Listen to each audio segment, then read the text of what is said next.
Why is Mrs Birling the real villain of the play? Let's find out. Hi there, I'm Giles Gough. I'm an education writer and a recovering English teacher. And today we're going to be looking at the character of Mrs Birling, one of the main characters in An Inspector Calls. Let's get into it. Mrs Birling, let's look at some of the basics. She is Arthur Birling's wife. She's Eric and Sheila's mother. She is a member of the Brumley Women's Charity Organisation. That'll become important later. And crucially, she rejected Eva/Daisy's request for help. Now, she's a very unsympathetic character, Mrs Birling. And here's one of the ideas why that might be the case.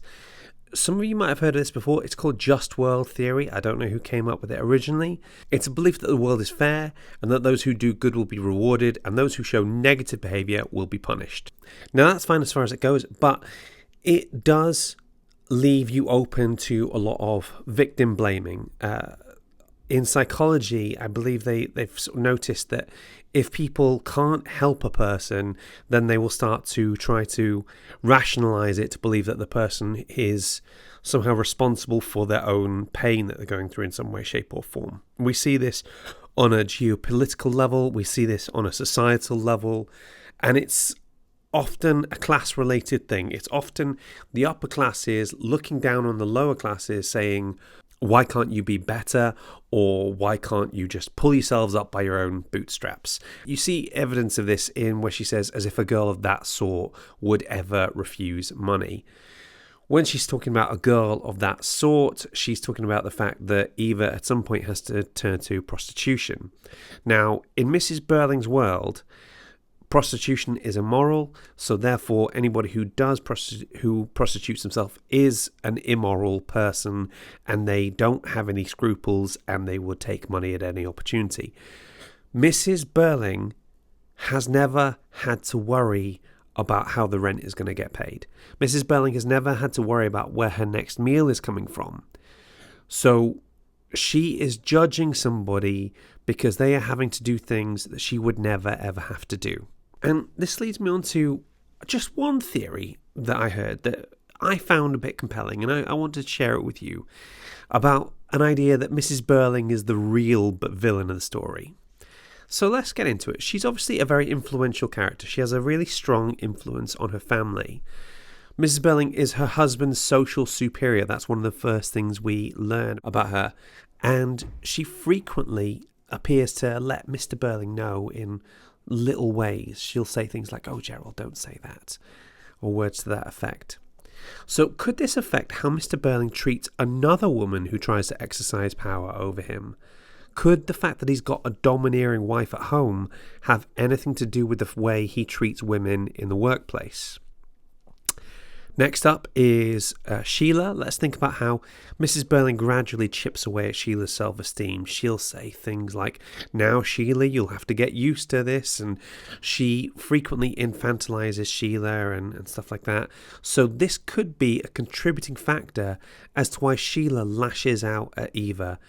Sheila's not really mad at Eva. Sheila is mad at the way her mother tells her she can't wear a certain dress, and is, even as a woman in her 20s, is still ordering about in terms of what to wear and making it hard for her to make her own choices. So that might be a factor as to why Sheila lashes out at Eva. And lastly, again, as she does with Sheila, Mrs Birling infantilizes Eric, but she also, interestingly, she acts like he could do no wrong. She says, "It's unbelievable, I won't hear it," that sort of thing.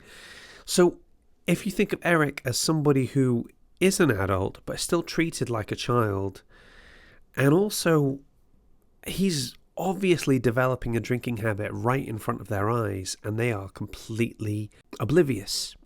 So that combination of needing to feel like a man and also not thinking that your actions will have any real consequences, could that have impacted the way Eric treats Eva? Now, obviously, this is just a theory. Some of the weaknesses to it is that it robs all the other characters of any agency. It says that they don't have as much control over their own lives because Mrs. Birling is controlling them. So it's not a perfect theory, but it's certainly an interesting one because she is definitely the most transparent villain of the piece. She shows no remorse whatsoever. Here's the first introduction to her. His wife is about 50, a rather cold woman, and her husband's social superior. So that links in with some of the Victorian ideas linked to class and a way a lady of society is supposed to act. Even though we are in the Edwardian era, the fact that Mrs. Birling is about 50 means that she spent pretty much all her formative years in her early adulthood in the Victorian era, which has this fascination with class and with being reserved in all things. So you can sort of see how Mrs. Birling is kind of like a throwback to a time gone before. And here we go. Unlike the other three, I did nothing I'm ashamed of that won't bear investigation. For Mrs. Birling, turning down a pregnant woman is entirely and completely and totally justifiable because this woman wasn't 100% clear about why she was there.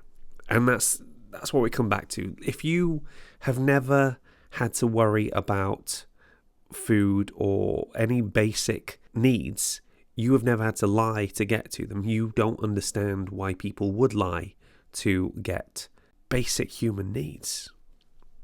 Now, here's an interesting one. After we've heard about Gerald and Eva Smith, or Daisy Renton as she is at this point, she says, "I don't think we want to hear any more details of this disgusting affair."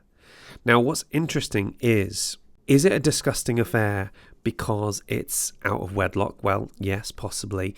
But also, is it because of the vast class difference between them? So Gerald is going to become Lord Croft at some point. He's basically part of the aristocracy. And Eva Smith is basically at the lowest rung of the social ladder possible.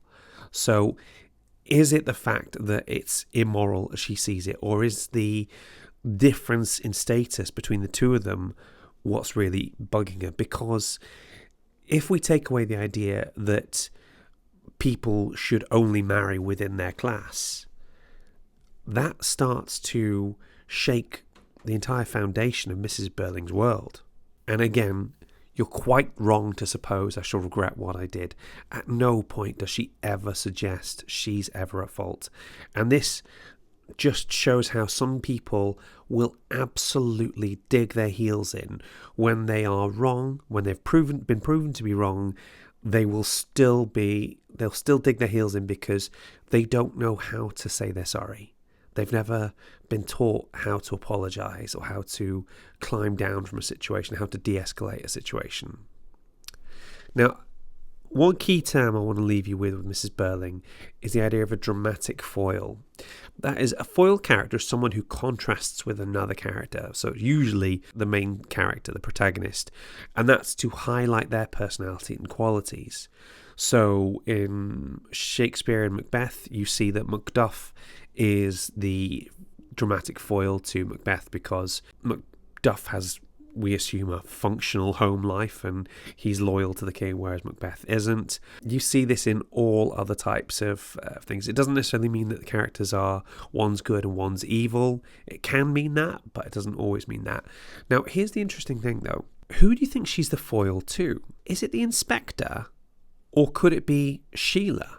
Obviously, there are some more differences between her and the inspector, but the fact that Sheila is willing to accept her role in the part she played in Eva's demise, and as we've just stated, Mrs. Birling absolutely refuses to. And for me, Sheila's the character who changes the most. She's the one who learns the most. So for me, I think Sheila is probably the main character. So the idea that Mrs. Birling is a dramatic foil to her seems the more compelling idea. But again, it's how you want to interpret it. So what do you think about Mrs. Birling? Is there anything crucial we missed out? Did we get anything wrong? Let's talk about it in the comments. I hope that's proved useful and that's given you something for your essays. Please click like and subscribe, and I'll see you in the next video.